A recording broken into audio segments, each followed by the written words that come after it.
Mari kita berdoa. Bapa di surga, kami meminta Roh Kudus Tuhan untuk Tuhan kirim bagi lidah hamba-Mu yang tidak sempurna ini, juga bagi telinga umat-umat Tuhan yang akan mendengar, agar kebenaran firman Tuhan saja yang boleh kami nikmati pada jam ibadah saat ini. Dalam nama Tuhan Yesus kami berdoa. Amin. Kuduskanlah hari-hari Sabatku, sehingga itu menjadi peringatan di antara aku dan umat-umat Tuhan di Taruna, supaya orang boleh mengetahui bahwa aku adalah Tuhan, umat-umat Tuhan di Jemaat Taruna. Amin. Amin ya. Marilah kita menguduskan hari Sabat Tuhan. Sekali lagi saya ucapkan selamat Sabat untuk kita semua. Biarlah berkat Sabat boleh menjadi bagian dari kita semua. Saya berterima kasih kepada Tuhan atas kesempatan yang baik ini. Boleh bersama-sama beribadah dengan umat-umat Tuhan di Jemaat Taruna. Terima kasih kepada pendeta, majelis, dan jemaat yang sudah mengizinkan saya untuk berbicara atas nama Tuhan. Baik, judul pelajaran kita pada Sabat hari ini adalah diajak Yesus atau diajak oleh Yesus. Saya mengajak dulu sebelum kita mulai belajar, saya mengajak dulu kita semua untuk buka Alkitab kita ya. Jadi pegang Alkitab kita masing-masing, Alkitab buku, atau kalau lagi tidak ada di sekitarnya boleh buka Alkitab di handphone ya. Jadi kita harus belajar dari firman Tuhan saja. Nah, diajak oleh Yesus. Sebelumnya saya mau tanya, apakah di antara kita ada yang pernah diajak oleh orang penting atau orang terkenal ya, atau orang yang sebenarnya tidak pernah bersama-sama kita ya, seseorang yang sangat asing tapi kita diajak? Pasti merupakan satu hal yang apa ya, yang bangga, yang senang sekali ya, bahagia gitu ya. Saya pernah lihat pelawak-pelawak Indonesia diajak Presiden Jokowi untuk makan di istana, diundang, diajak untuk makan bersama dengan Presiden. Wah, mereka sangat apa? Mereka sangat bangga, sangat apa? Sangat senang sekali ya. Satu kali saya pernah diajak oleh pemilik perusahaan di tempat saya bekerja, presiden direkturnya, karena dia harus ada kunjungan lapangan di Balikpapan. Lalu dia ajak saya. Biasanya ajak yang lain, ajak direktur atau ajak vice presidennya, tapi dia ajak saya. Satu hal yang apa? Waduh, saya diajak oleh presiden utama nih untuk trip ke lapangan sama-sama. Dan kita nginep di Balikpapan waktu itu. Saya diajak dia, dan biasanya saya di hotel yang sudah langganan perusahaan ya, langganan perusahaan tempat saya biasa nginep kalau keluar kota di Balikpapan. Tapi hotel itu nggak standarnya beliau. Nah, beliau itu punya hotel yang sudah langganan dia, dan saya diajak nginep di hotel yang sama. Wah, diajak lagi saya. Udah, kamu di hotel yang tempat saya tinggal aja. Jadi saya kaget, saya sempat cerita ke istri saya juga. Jadi masuk kamar, saya nggak tahu bagaimana disiapkan oleh sekretaris dia. Jadi saya masuk di kamar satu hotel dengan dia, diajak nginep di situ. Saya buka kamar itu, luas kamar itu kayak luas rumah saya sekarang gitu. Luas kamar itu kayak luas rumah saya sekarang ini gitu. Saya bingung. Saya sampai curiga, jangan-jangan ini salah kamar nih. Ini harusnya kamar beliau, kamar saya lebih kecil, jangan-jangan ketuker nih. Khawatir saya ketuker nih, jangan-jangan. Tapi udahlah, saya mungkin dah memang seperti ini yang dikasih. Jadi satu hal yang senang dan bangga bisa diajak oleh orang yang apa ya, orang yang kita anggap wah lebih tinggi, terkenal, atau orang yang terpandang. Satu hal yang luar biasa dan satu hal yang membanggakan. Nah, hari Sabat ini kita akan belajar yang lebih hebat lagi. Diajak oleh Yesus, diajak Tuhan. Maka kebanggaan, kesenangan, kebahagiaan yang tadi kita bisa rasakan kalau diajak oleh orang-orang di dunia ini yang kita anggap mungkin hebat atau penting, tidak akan melebihi dari kebanggaan kalau kita diajak oleh apa? Oleh Yesus. Ya.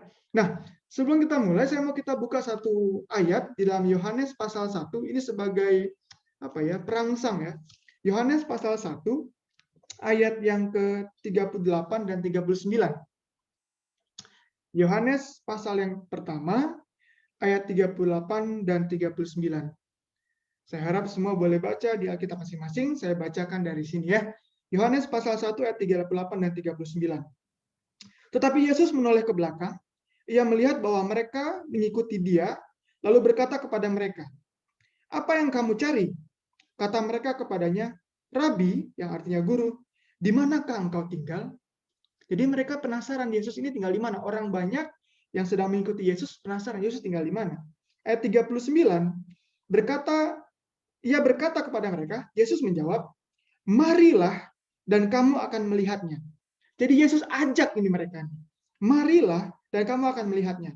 Mereka pun datang dan melihat di mana Yesus tinggal, dan hari itu mereka tinggal bersama-sama dengan Yesus. Jadi Yesus ajak mereka datang ke rumahnya, ke tempat tinggalnya. Ayo, mari, diajak ke rumahnya. Dan mereka akhirnya apa? Tinggal bersama-sama dengan Yesus di situ, setelah sampai tempatnya Yesus. Ini yang terjadi kepada murid-murid atau orang-orang banyak, umat Tuhan yang waktu itu mengikuti Yesus. Penasaran di mana Yesus tinggal. Nah, masih di buku yang sama, Tuhan punya janji. Kita buka Yohanes pasal yang ke-14. Yohanes pasal yang ke-14, mulai ayat yang kedua dan ketiga. Yohanes pasal 14, ayat kedua dan ketiga. Sudah dapat? Yohanes pasal 14, ayat 2 dan 3. Saya baca ya, mulai ayat 2. Di rumah Bapakku banyak tempat tinggal. Ya, tadi Yesus juga tempat tinggal ya. Di rumah Bapakku banyak tempat tinggal. Jika tidak demikian, tentu aku mengatakannya kepadamu. Sebab karena aku pergi ke situ untuk menyediakan tempat bagi umat-umat Tuhan di Taruna. Amin. Yesus pergi ke sana sedang sediakan tempat bagi umat-umat Tuhan di tempat Taruna. Amin.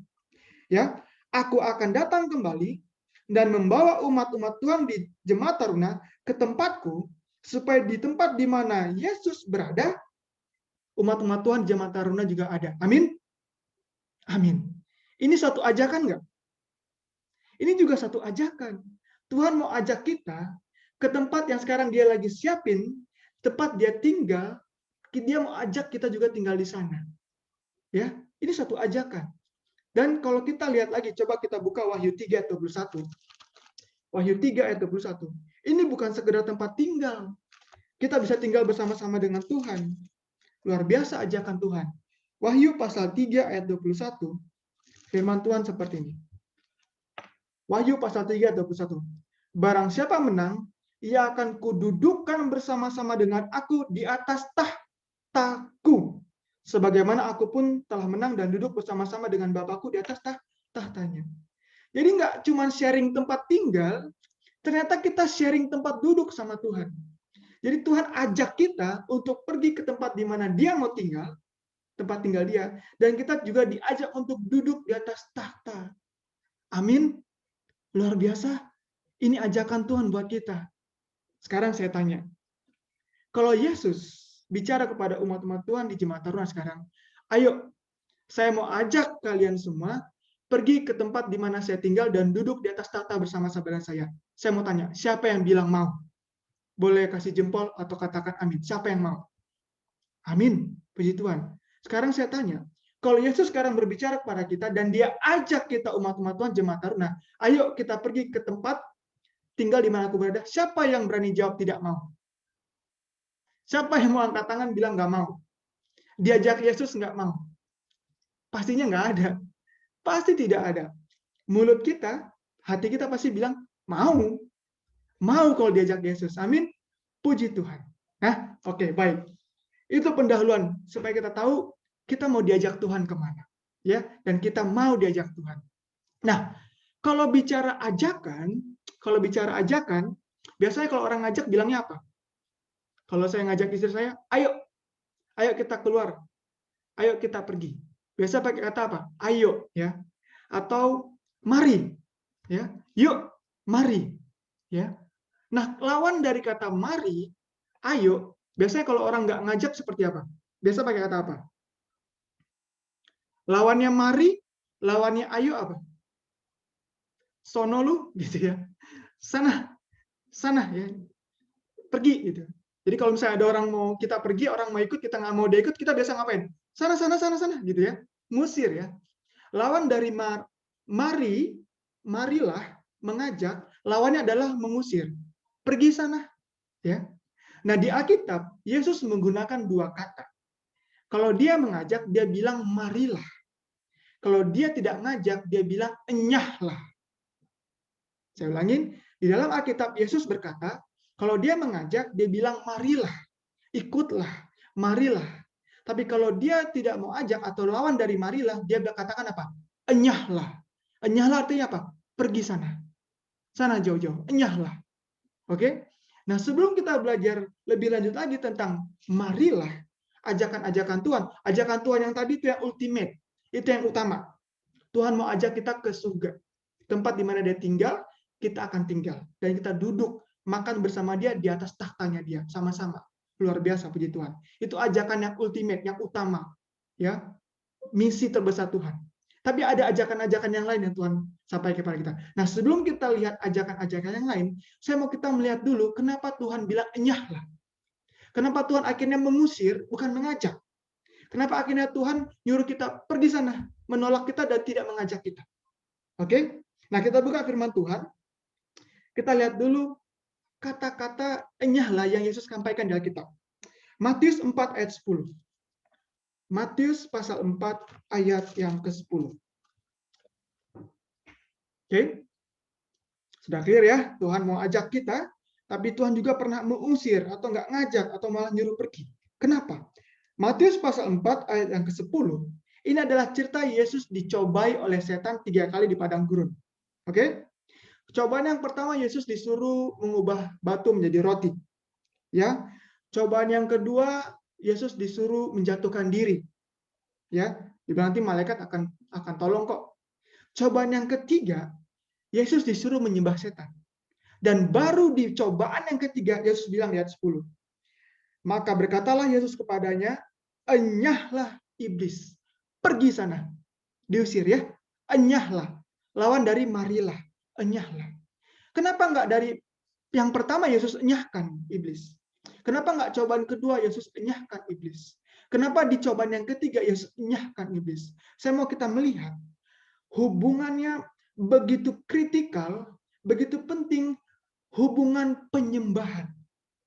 Karena setan lagi mencoba Yesus untuk menyembah selain Tuhan. Maka Tuhan akan bilang, enyahlah iblis. Pelajaran buat kita, kalau saya tanya sekarang, ada nggak yang menyembah ilah lain? Pasti nggak ada yang angkat tangan. Oh enggak, saya hanya menyembah satu Tuhan. Ya, tapi menyembah Allah lain juga bisa berupa berhala. Segala sesuatu yang membuat kita berpaling dari Tuhan. Segala sesuatu yang bikin kita tidak fokus kepada Tuhan. Segala sesuatu yang bikin kita mengabaikan Tuhan. Itu sudah berhala. Dan kata Tuhan, enyahlah. Kalau ada yang kita sembah selain Tuhan. Siapa yang mau dibilang Tuhan enyahlah karena kita tidak menyembah Tuhan? Pasti nggak ada yang mau ya. Nggak ada yang mau ya. Amin. Jangan mau. Ya, kalau gitu marilah kita selidiki diri kita. Selagi menyembah siapa kita sekarang? Mungkin kita ada di ibadah Zoom sekarang, berhari Sabat menyembah Tuhan. Tapi mungkin ada berhala lain yang menghalangi kita menyembah Tuhan di hari Sabat ini. Ya, ajakan kepada kita sekarang saya menyampaikan periksa diri kita. Adakah berhala-berhala lain yang secara tidak langsung tapi memberi makna rohani kita sedang menyembah ilah lain? Maka kita akan enyahlah kata Tuhan. Oke? Itu enyah yang pertama. Yang kedua, masih dari buku yang sama kita buka Matius 7 ayat yang 23. Matius 7 ayat yang ke-23. Kita geser berapa halaman dari Matius 4, Matius 7 ayat yang ke-23. Saya baca dan saya mengundang semua membaca di Alkitab masing-masing. Matius 7 ayat 23. Pada waktu itulah aku akan berterus terang kepada mereka dan berkata, aku tidak pernah mengenal kamu, enyahlah daripadaku, kamu sekalian pembuat kejahatan. Ini kali berikutnya Tuhan bilang, enyahlah, pergi sono, sana lu, gitu ya. Hai pembuat kejahatan.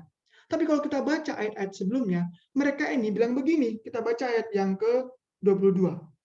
Pada hari terakhir banyak orang berseru kepadaku, Tuhan, Tuhan, bukankah kami berbuat demi namamu, mengusir setan demi namamu, dan mengadakan banyak mukjizat demi namamu? Saya tanya, mengusir setan itu hal yang baik nggak? Pakai nama Tuhan, hal yang baik. Bernubuat pakai nama Tuhan, hal yang baik. Hal yang baik. Apalagi kata di sini, membuat mukjizat pakai nama Tuhan. Hal yang baik nggak? Ini sebenarnya hal yang baik. Tapi kenapa Tuhan bilang, enyahlah kamu, dan dibilang, hai pembuat kejahatan. Malah dibilang ini hal yang jahat. Kenapa? Kuncinya ada di ayat yang ke-21. Kita baca. Kenapa dienyahkan? Ayat 21. Bukan setiap orang yang berseru kepadaku, Tuhan, Tuhan akan masuk ke dalam kerajaan surga. Artinya yang akan diajak ke surga, ya tadi ya. Melainkan dia yang melakukan kehendak Bapa yang di surga.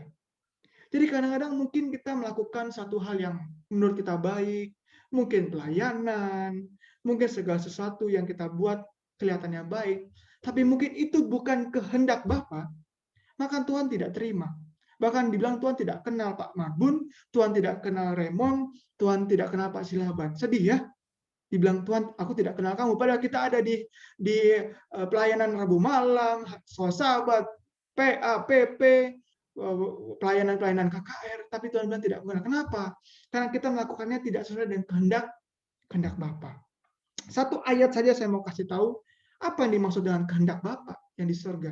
Ada banyak ayat Alkitab menyatakan apa yang dimaksud dengan kehendak Bapa, kehendak Tuhan. Tapi satu saja yang mau kita bahas sedikit, maksud Tuhan sesuai dengan kehendak Tuhan adalah apa? Kita buka 1 Tesalonika 4 ayat yang ke-3.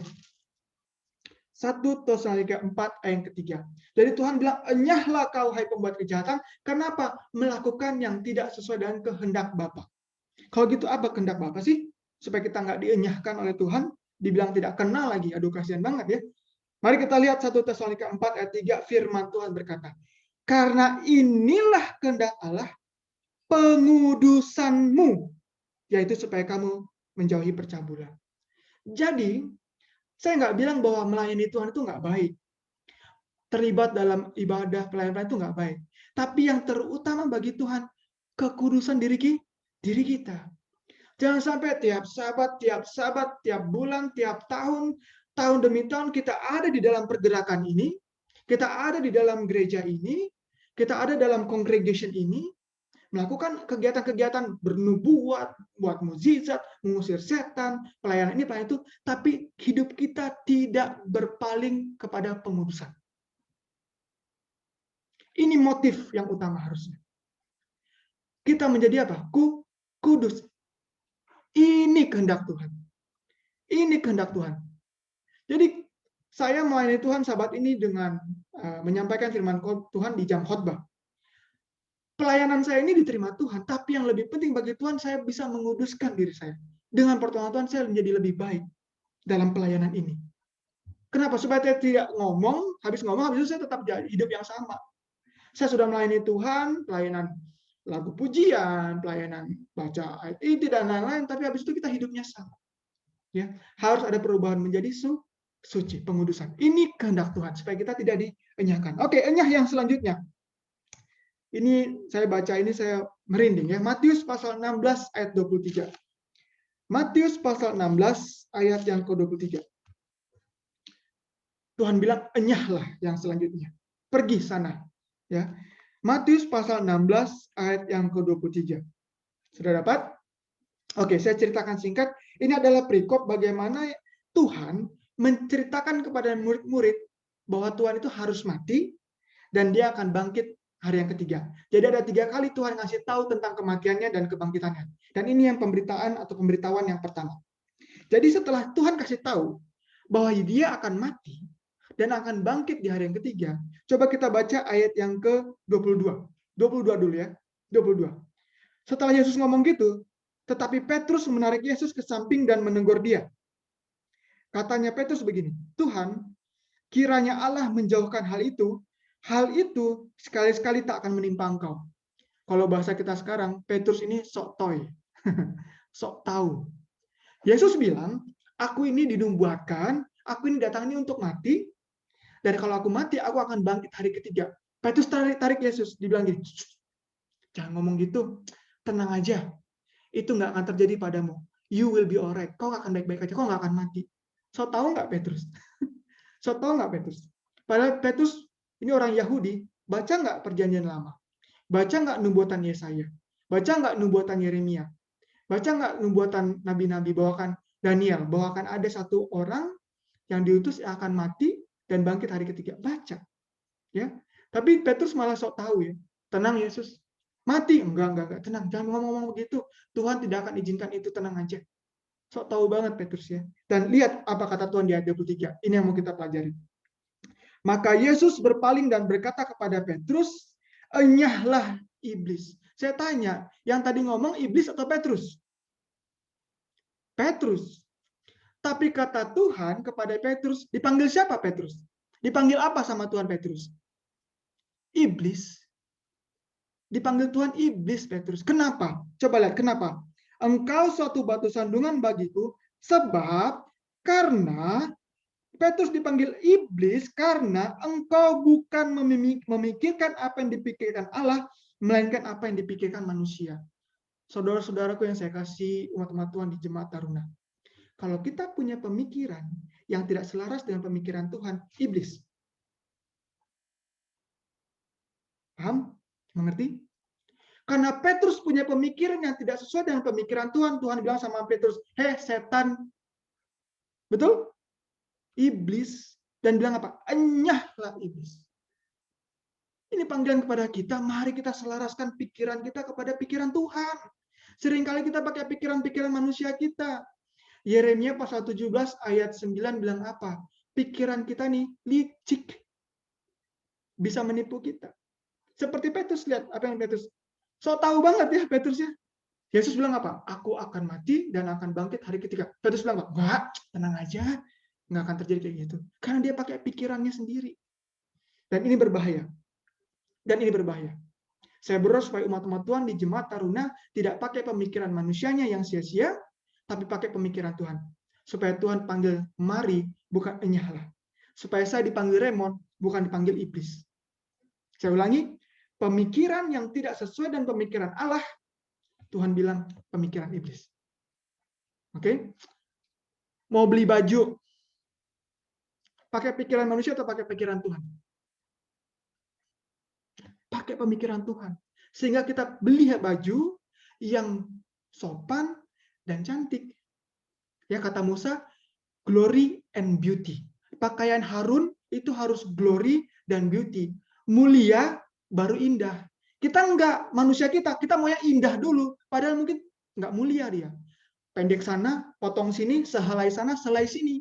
Ya, sedia kita pakai pakaian seperti dunia pakaian kita umat-umat Tuhan yang mau mengaku 144 ribu umat yang sisa, umat yang berbeda ini ternyata pakaiannya sama dengan yang di dunia sana. Kenapa? Karena kita pakai pikiran kita. Kalau kita pakai pikiran Tuhan, Tuhan bilang apa? Glory and beauty. Jadi beli baju pakai pikiran Tuhan atau pakai pikiran manusia? Pakai pikiran Tuhan. Mau pergi liburan sama keluarga, pilih tempat hiburan. Pakai pemikiran manusia atau pakai pemikiran Tuhan? Pakai pemikiran Tuhan. Mau menyekolahkan anak, mau memberi les, mau beli makanan, pakai pemikiran Tuhan. Karena pikiran kita tadi apa? Sia-sia, licik kalau menurut Yeremia pasal 17 ayat 9. Ya. Baik. Enyahlah Petrus, enyahlah iblis. Kenapa? Pemikiran yang tidak sesuai dengan Tuhan. Mari kita sesuaikan pemikiran kita dan pemikiran Tuhan. Baik. Yang selanjutnya, enyahlah yang selanjutnya. Yang terakhir Matius pasal 25 ayat 41. Ini sangat sesuai dengan pelajaran sahabat kita. Matius pasal 25 ayat 41. Matius pasal 25 ayat yang ke-41. Dan kalau kita baca Matius pasal 25 ayat 31, ya, ayat 31 sampai satu perikop ini, judulnya penghakiman terakhir. Judulnya penghakiman terakhir. Ini adalah sebenarnya satu konteks dengan Matius pasal 24. Matius pasal 24, Tuhan kasih tahu tanda-tanda kedatangannya yang kedua kali. Akan ada gempa dan lain-lain. Akan ada yang dianiaya, akan ada ini, akan ada itu, ada ini. Seperti itu. Tuhan kasih tahu tanda-tanda kedatangannya yang kedua kali. Dan Injil kerajaan ini akan disebarkan ke seluruh dunia. Akan ada penginjilan yang besar-besaran. Oke? Lalu Tuhan tutup dengan pasal 25 dengan penghakiman yang terakhir. Artinya ini pemeriksaan terakhir bagi umat-umat Tuhan. Dan pemeriksaan terakhir ternyata dia disampaikan ini bicara tentang apa? Ini bicara tentang apa kalau kita lihat? Ada domba di sebelah kanan, yang akan masuk kerajaan surga, ada kambing di sebelah kiri. Domba di sebelah kanan adalah orang-orang yang memberi makan, memberi pakaian, memberi tumpangan kepada yang paling hina. Ini adalah manifestasi kasih yang tadi kita pelajari, sahabat. Sedangkan kambing yang di sebelah kiri adalah orang-orang yang kata Yesus, waktu aku lapar, kau nggak kasih aku makan. Waktu aku nggak punya pakaian, kau nggak kasih aku baju. Waktu aku di penjara, kau nggak jenguk aku. Waktu aku nggak punya tempat tinggal, kau nggak kasih tumpangan. Maka Tuhan bilang di ayat 41, kita baca. Dan Yesus akan berkata juga kepada mereka yang di sebelah kiri ini, enyahlah dari hadapanku, hai kamu orang-orang yang terkutuk, enyahlah dalam api yang kekal yang telah tersedia untuk iblis dan malaikat-malaikatnya. Ini serius, karena ini penghakiman terakhir. Pemeriksaan terakhir Tuhan lihat dari manifestasi kehidupan Tuhan masuk dalam tubuh kita, hidup kita, Yesus hidup dalam hidup kita, itu termanifestasi dalam bentuk kasih. Bukan kasih phileo, tapi kasih agape. Kasih yang tidak selfless. Kasih yang selfless. Kasih yang tidak mementingkan diri sendiri. Inilah karakter Tuhan. Allah itu kasih. Maka kalau kita kembali menjadi serupa dengan cipta Allah, maka kita memiliki karakter yang penuh kasih.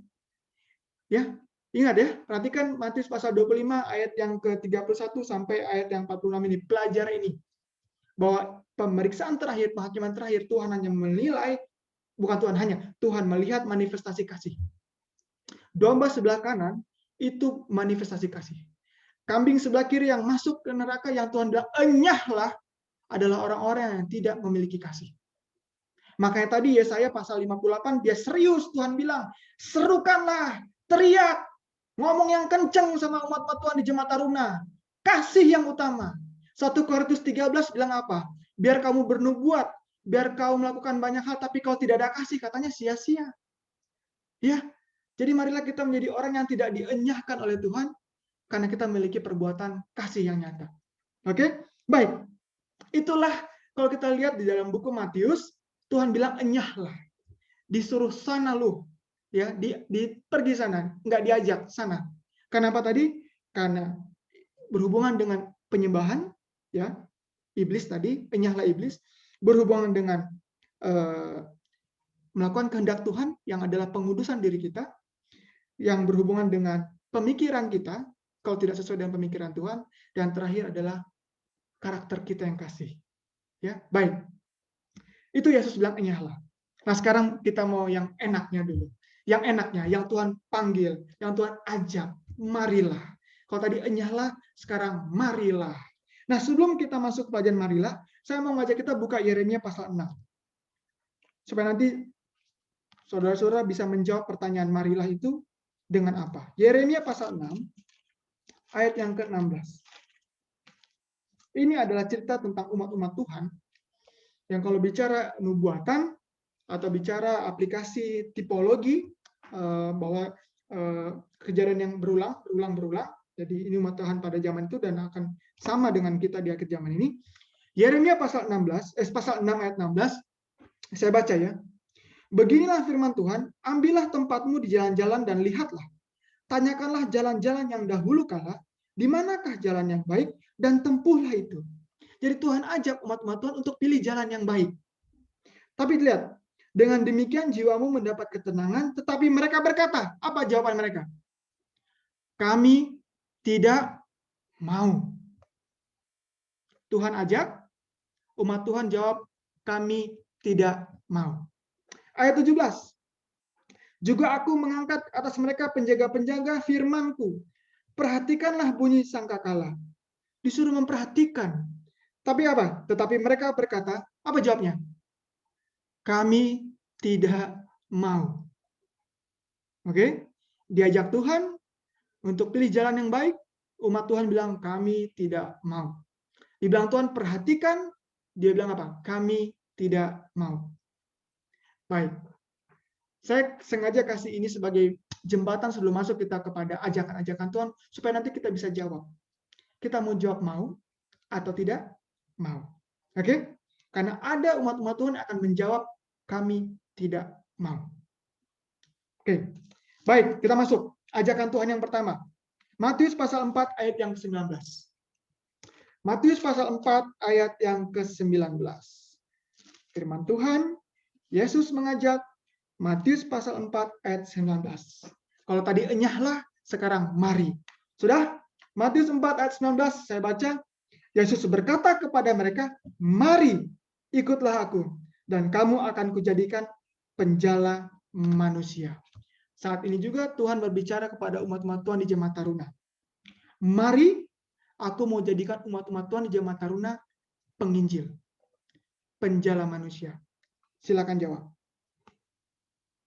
Mau atau tidak mau? Yang mau boleh kasih jempol atau lambaikan tangannya. Amin. Sorga melihat. Hari ini juga kita diajak Yesus untuk menjadi penjala manusia bagi Tuhan. Jawaban kita, mau. Jangan seperti umat Tuhan di Yeremia. Menjawab, tidak mau. Tema besar gereja kita seluruh dunia, I will go. Betul? I will go. Jangan jawab, I will not go. Jangan jawab, I will not go. Jadi ajakan Tuhan yang pertama bagi kita sekarang, mari jadi pekerja Tuhan. Jawab, mau. Amin. Baik. Ajakan yang kedua. Ini agak dilematis. Matius 19 ayat yang ke-21. Mari yang selanjutnya. Kata Tuhan, mari. Ayo kita baca panggilan Tuhan, ajakan Tuhan. Diajak kita sama Tuhan. Matius pasal 19 ayat yang ke-21. Singkat cerita, ini ada pemuda kaya. Datang kepada Yesus, bilang, Tuhan bagaimana caranya supaya aku bisa selamat? Tuhan bilang, turutin perintah. Oh, dia jawab, kalau perintah sudah Tuhan. Sudah itu kulakukan sejak kecil. Ada yang lain nggak? Kata Tuhan apa di ayat 21. Kita baca Matius 19 ayat 21. Kata Yesus kepadanya, jikalau engkau hendak sempurna, jemaat Tuhan di Taruna, jikalau engkau hendak sempurna, pergilah, jualah segala milikmu, dan berikanlah itu kepada orang-orang miskin, maka engkau akan beroleh harta di surga. Kemudian datang ke sini, datanglah, mari ikut aku. Ikut Tuhan ada proses. Kalau kita masih lekat dengan harta-harta dunia kita, susah ikut Tuhan. Mau Tuhan bilang, mari, teriak-teriak Tuhan, ayo, jemaat Tuhan Taruna, ayo, nggak kedengeran panggilan Tuhan itu. Marinya Tuhan tuh nggak kedengeran. Itu makanya kalau kita baca ayat ini baik-baik, ada step yang Tuhan kasih. Harta jual, manifestasikan kasih itu. Yang tadi ya, Matius 25 ya. Harta yang Tuhan kasih, bukan untuk kau simpan-simpan sendiri. Waktu Tuhan panggil Abraham keluar dari tanah Ur, Kejadian pasal yang ke-12, Tuhan panggil keluar supaya aku memberkati kamu, dan melalui kamu menjadi berkat bagi seluruh dunia. Prinsip Tuhan dalam memberi adalah untuk memberi lagi. Prinsip kita untuk menerima adalah untuk membagi. Dan ikut Yesus, kata Tuhan, jangan attach dengan harta. Nggak ada salahnya menjadi kaya ya. Kaya nggak dosa. Tuhan yang kasih berkat kepada Abraham sehingga Abraham jadi orang yang kaya raya. Tapi jangan sampai kita terikat, kita terbelenggu dengan harta kekayaan kita. Sehingga apa yang terjadi kepada pemuda kaya itu? Apa dia ikut Yesus? Apa waktu Yesus bilang mari, yuk, dia ikut? Dia bilang mau? Enggak. Dia pergi dan menangis. Kenapa? Karena ada yang mengganjal. Marilah kita, sebelum kita jawab, mari, ayo Tuhan. Yuk, umat Tuhan jemaat Taruna, ayo. Kita jawab, sebelum kita jawab, ayo kita periksa. Ada nggak hal yang masih bikin kita berat untuk ikut panggilan Tuhan? Oke? Dan mari kita jawab apa? Ayo, mau. Jangan jawab tidak mau. Jangan salah tafsir ya, umat-umat Tuhan. Jangan berpikir, oh Raymond suruh jual semua harta. Bukan itu ya. Pelajari Matius pasal 19 ini. Kenapa Tuhan jawab ini kepada? Apakah hari Sabat menyelamatkan? Tuhan bilang, ikutin perintah. Oh sudah semua, kata pemuda kaya. Kayak sudah kalau gitu, mari manifestasikan kasih. Berat. Karena kita ini cenderung, tadi pendeta bilang apa? Alaminya manusia ini akibat dosa cenderungnya apa? Pendeta Limbong tadi bilang, alaminya apa? Self-center. Filio, eros, dan lain itu self-center. Kita harus menjadi agape. kasih yang tidak mementingkan diri sendiri. Oke? Itu mari yang kedua, dan marilah kita menjawab mau. Oke? Mari yang selanjutnya. Kita buka Yohanes pasal 21 ayat 12 dan 15. Yohanes pasal 21, kita sudah di ujung ya. Tidak lama lagi. Yohanes pasal 21 ayat yang ke-12 dan 15. Sudah? Yohanes pasal 21 ayat yang ke-12 dulu kita baca. Jadi cerita ini Yesus muncul setelah dia bangkit, muncul menampakkan diri kepada murid-muridnya di pantai pada saat mereka lagi di kegiatan mereka. Ayat 12. Kata Yesus kepada mereka, marilah, ya ada mari lagi nih, ada ajakan lagi nih. Marilah dan sarapanlah. Saya stop dulu sampai situ. Kita diajak breakfast sama Tuhan. Enak nggak nih?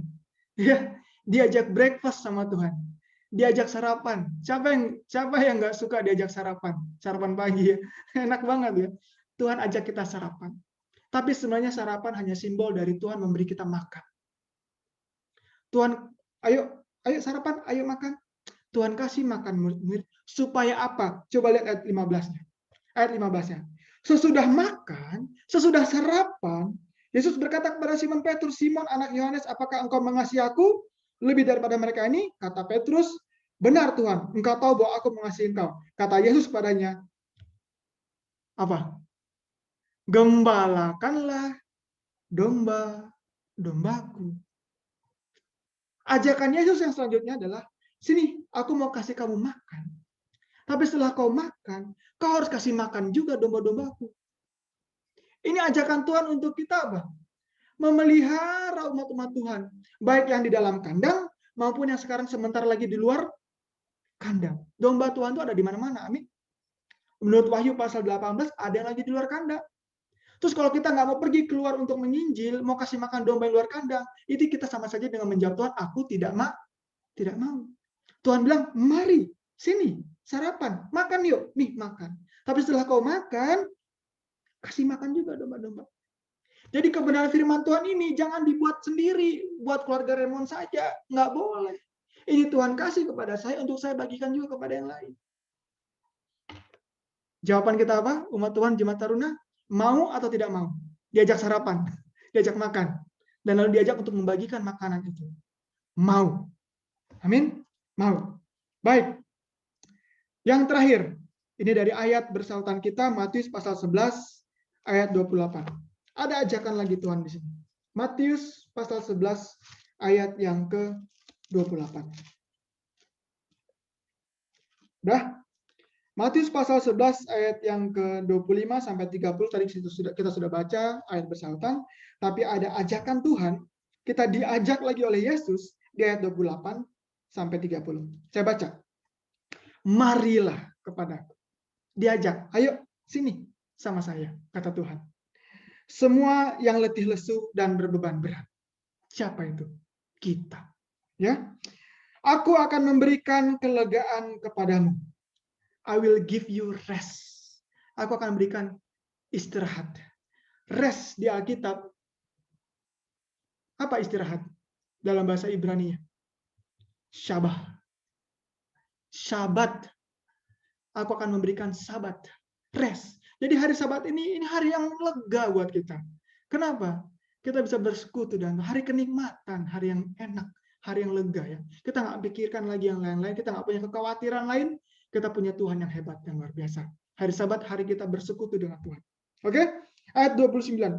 Pikulah kuk yang kupasang dan belajarlah padaku, karena aku lemah lembut dan rendah hati dan jiwamu akan mendapat keterangan. Sebab kuk yang kupasang itu enak dan bebanku pun ringan. Tuhan ngajak, Yesus mengajak kita sekarang umat-umat Tuhan di Jemaat Taruna. Ayo datang sama saya. Ayat 29 bilang, ayo belajar sama saya. Tadi ya, belajarlah padaku.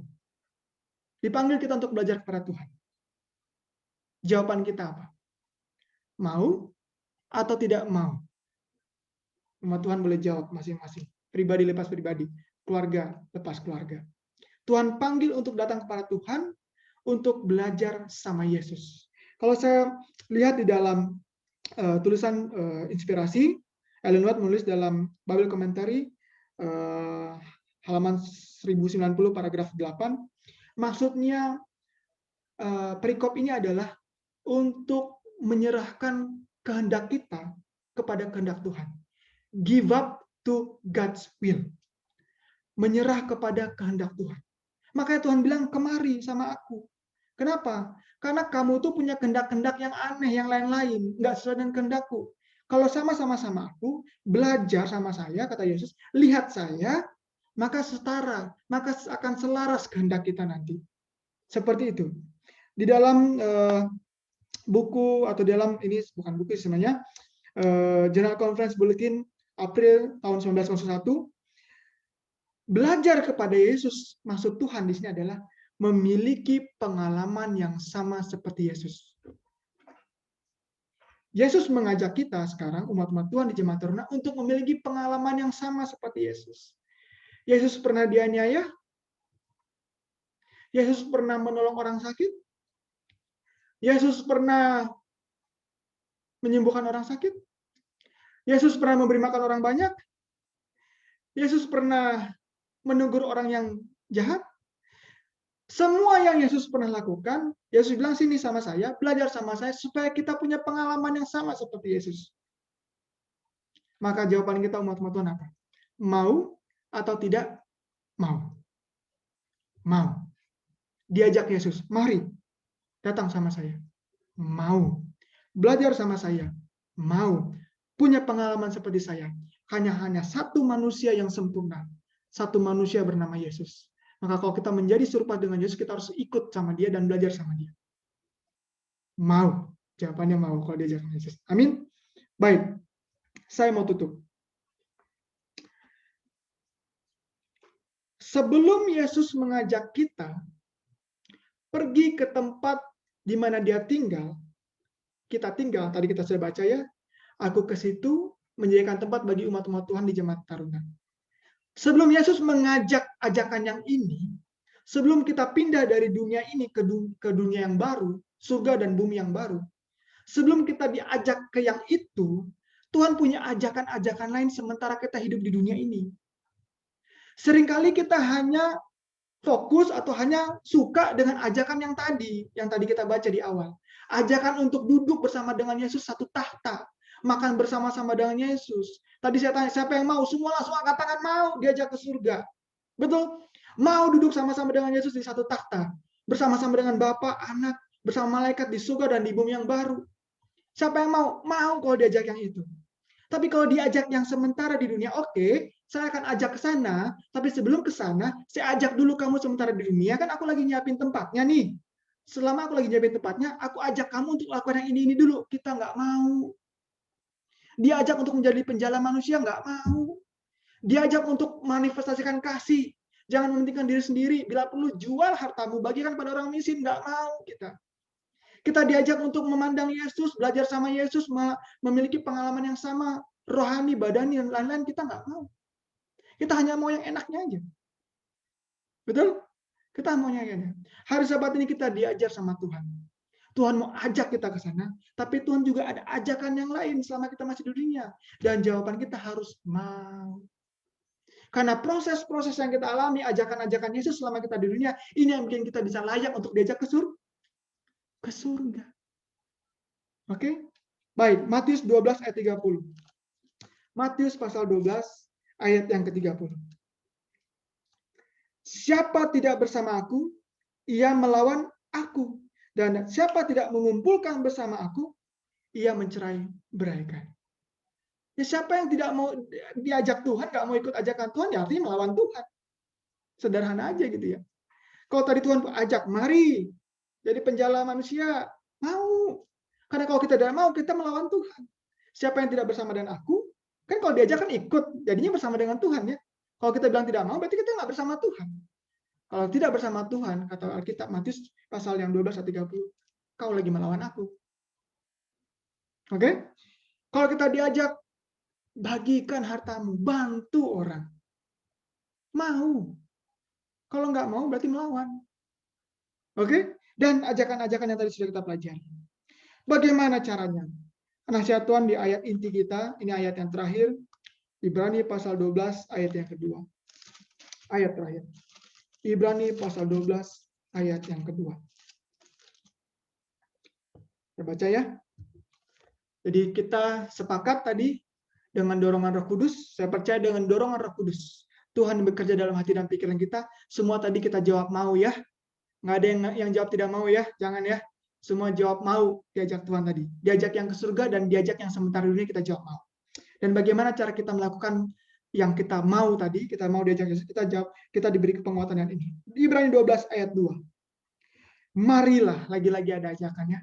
Marilah kita melakukannya, melakukan yang tadi kita jawab mau tadi itu, diajak Tuhan mau tadi itu. Marilah kita melakukannya dengan mata yang tertuju kepada Yesus yang memimpin kita dalam iman dan yang membawa iman kita itu kepada kesempurnaan.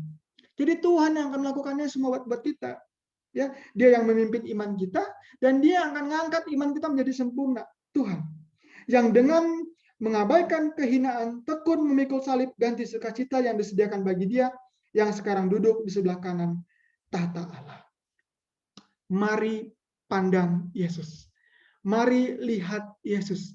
Dengan mata kita selalu memandang pada Yesus, memampukan kita untuk menjawab mau.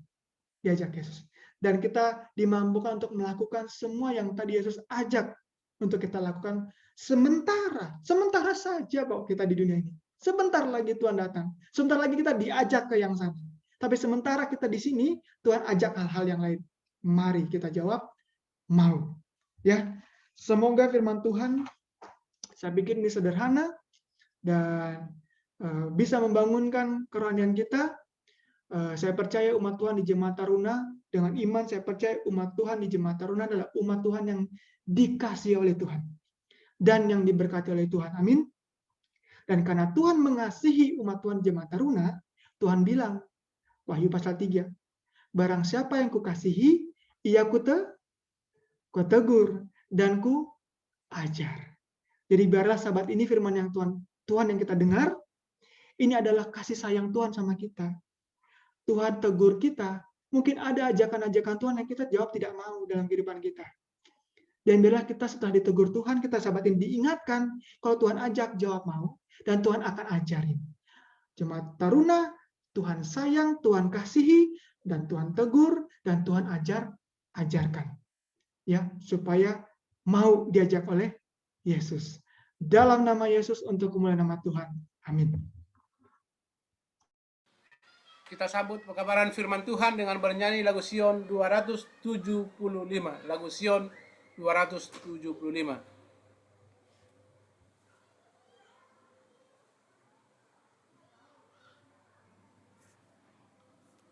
Membuka lagu Sion kita nomor 275. Tolonglah aku ya Allah. Tolonglah aku ya Allah, sama-sama. Tolonglah